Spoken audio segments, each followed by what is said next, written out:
Imagine thinking you've gotten away with stealing $50,000 from one of Harlem's most feared crime bosses.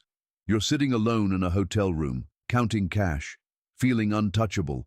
That's exactly what Frank Lucas thought on March 8, 1968, until 3 a.m. hit and room 312 went silent. 3 men stood outside his door. No threats, no violence, just silence, and a message that changed everything. Today, we're diving into what really happened in room 312.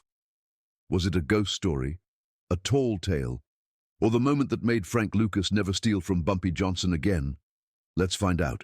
Frank Lucas was ambitious, smart, dangerous, but he was also reckless. He had dreams bigger than Harlem itself, and a hunger for power that sometimes blinded him to danger.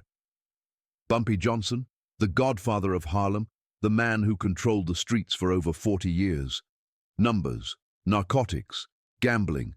Nothing moved in Harlem without his knowledge. He had eyes everywhere, ears everywhere, and a reputation that could make grown men shake. Men who thought themselves untouchable learned quickly that Bumpy was always 10 steps ahead. The streets of Harlem in the 1960s were alive with energy, but also alive with danger. The neighborhood pulsed with music, culture, and ambition, but behind closed doors, deals were made in smoke-filled rooms, money changed hands quietly, lives were measured in respect and fear. The Theresa Hotel on 125th Street stood at the center of it all. It was the heartbeat of Harlem's backroom deals. Legends like Malcolm X had walked its halls. In 1968, it was past its prime. But for men like Lucas and Bumpy, it was where business happened, where power was measured in dollars, and in the quiet terror that kept people in line. By March of 1968, Frank Lucas had been skimming from Bumpy's operations for months. Small amounts at first, a few hundred here and there, testing the waters, seeing if anyone noticed.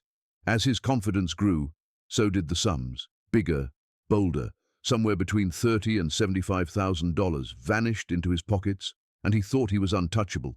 He believed he was smart, believed Bumpy was too old, too tired, too distracted to care. He was wrong. Lucas thought Bumpy was old, tired, maybe too out of touch to notice. He'd been working under Bumpy for 5 or 6 years, mostly handling collections and street operations.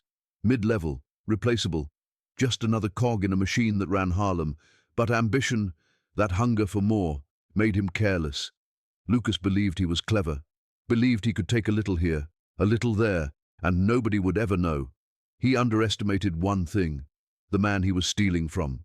Federal prosecutors later documented Lucas's problem, always wanting more, cutting corners, keeping what he thought nobody would miss. One witness said, Frank always wanted more money, more respect, more power. He'd skim a little here and there, thinking he was untouchable. Bumpy had seen men like Lucas for decades.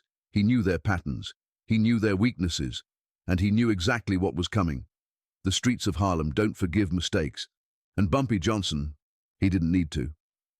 Physically, Bumpy might have seemed slower, older, a man who had survived decades of crime, arrests, betrayals, and attempts on his life. But mentally, sharp as a razor, always 10 steps ahead. He had built an empire that survived the chaos of Harlem. And now, Lucas thought he had outsmarted him, thought he had found a loophole in the old man's empire. The mistake Lucas made wasn't in taking the money. It was in believing that Bumpy Johnson could be fooled, that the godfather of Harlem had ever stopped paying attention. Lucas was in room 312, counting cash. Maybe $50,000, maybe more. The television was on, a boxing match. The news doesn't matter. What mattered was what he heard next. Footsteps, heavy, deliberate, echoing in the hallway outside his door. Each step, slow, controlled, confident. There was no stumble, no hesitation, just the sound of men who knew exactly what they were doing, men who had been around long enough to make fear an art form. Then he saw them. 3 men, Freddie, Big John, and a third man whose face he couldn't place, or maybe didn't want to. They were Bumpy's inner circle, men who didn't ask questions, men who didn't threaten, men who simply existed, and their presence alone was enough to make even Lucas, bold, and ambitious. Feel the cold squeeze of panic in his chest. He froze. Money scattered on the bed, heart pounding, thoughts racing, every instinct screaming, move, hide, run. But he didn't. He couldn't. Then, 3 slow knocks, deliberate, measured, almost polite. A voice followed, calm, precise.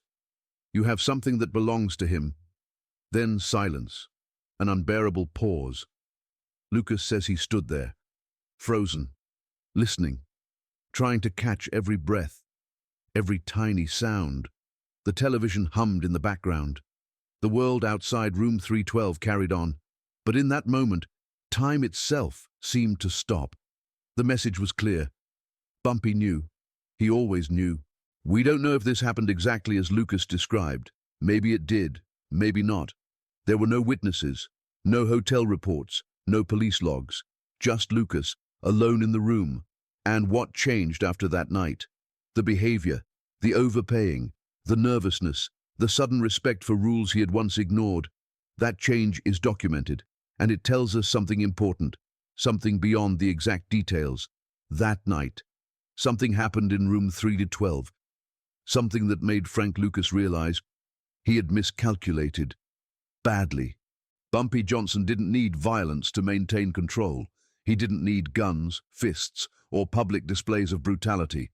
Stories from former associates make it clear. He used psychological pressure, not raw force.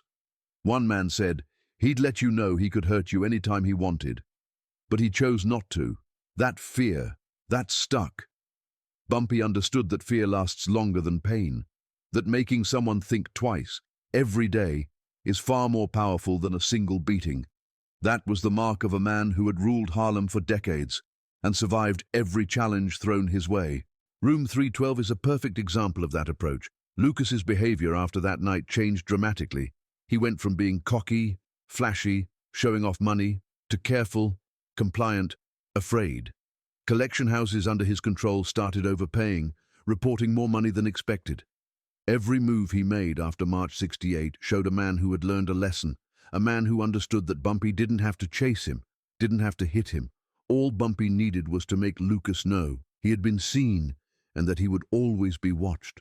A detective who monitored Lucas's operations later noted, Frank went from being bold to jumpy. Someone had to put the fear of God into him. That someone, in all likelihood, was Bumpy's people, men who knew exactly how to send a message without violence. The lesson was simple, yet unforgettable. In Harlem, you don't defy Bumpy Johnson, you don't steal from him, and you never forget the moment he shows he knows what you've done. The psychological control he wielded, it was subtle, invisible, terrifying, and highly effective. Frank Lucas was a notorious liar, a man who built legends around himself, claimed he smuggled heroin in coffins, claimed he made $1 million a day, claimed he was Bumpy Johnson's heir. Many of his stories have been debunked, proven false, exaggerated, or impossible. Yet the Room 312 story is different. In it, he admits fear, admits weakness, admits theft, admits vulnerability. That honesty, that rare admission of shame, is what makes this story believable. It's the one time Lucas doesn't try to make himself the hero, the one time he shows he got caught and got scared. The patterns of his behavior after March 8, 1968, support this story. Hotel records show he never returned to the Theresa, not once.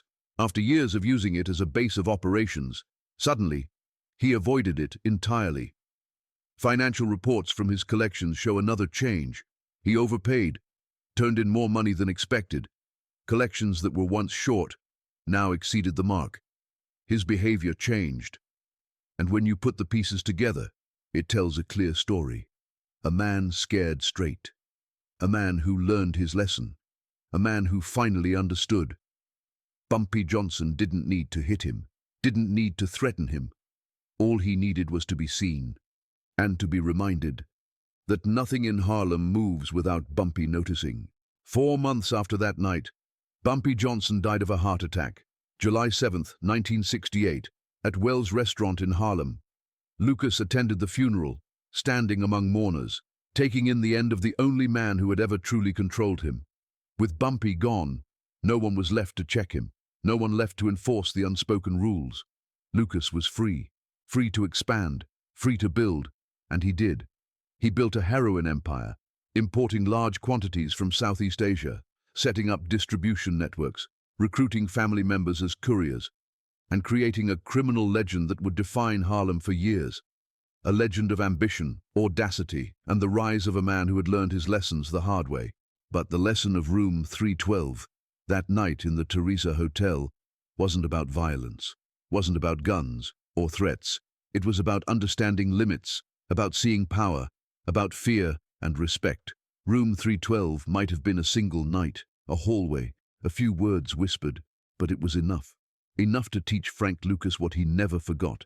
You can't hide from someone who sees everything, even when they seem not to be looking, especially when that someone is Bumpy Johnson, the godfather of Harlem, the man who had survived 4 decades of crime, betrayal, and ambition. And that lesson, that fear, stayed with Lucas, shaping his behavior long before he built his empire and long before he became the legend we now know. Room 312 isn't just a story about theft or fear. It's a story about respect, intelligence, and control. Bumpy Johnson didn't need violence to rule Harlem. He needed presence, the quiet knowledge that he could see everything, that he could reach anyone, anywhere, at any time. And for all of Frank Lucas's ambition, for all his cleverness and boldness, he learned that lesson too late, but he learned it nonetheless. That night, that hallway, those 3 knocks, shaped the rest of his life, his decisions, his rise, and his respect for the rules he once thought he could bend. On this channel, we don't just tell legends, we decode them. We dig into the evidence, the patterns, the truths behind the myths. Room 312 isn't just a story, it's a window into the real Bumpy Johnson, a man whose reputation was built not on random violence, but on strategy, psychology, and presence. And it's a look at the real Frank Lucas, ambitious, reckless, clever, but not invincible, not untouchable. The story goes beyond Hollywood, beyond the movies, into the patterns of behavior, the shifts in actions, the lessons learned when you cross the wrong man in Harlem. So, do you believe Room 312 really happened? Or was it just another story from Frank Lucas, another tale to feed his legend? Let me know what you think in the comments. I want to hear your take. And if you want more deep dives into Harlem's dark history, the real stories behind the legends, make sure you subscribe to Bumpy Johnson, Decoding Dark History, because there's so much more to uncover, and so many truths the movies don't show.